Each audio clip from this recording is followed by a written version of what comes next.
সাধু বাবা, এর বিহিত একটা করতেই হবে। ভূতের উৎপাদে আর এলাকায় থাকা যাচ্ছে না। আপনি এর উপায় কিছু বলুন।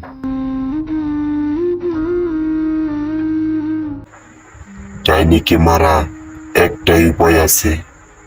সেই উপায়টা হচ্ছে, ডাইনির আত্মা একটা টুনি পাখির ভিতরে আছে। সেই টুনি পাখিরে যদি কুয়াতে ফেলে মেরে ফেলতে পারো তাহলে।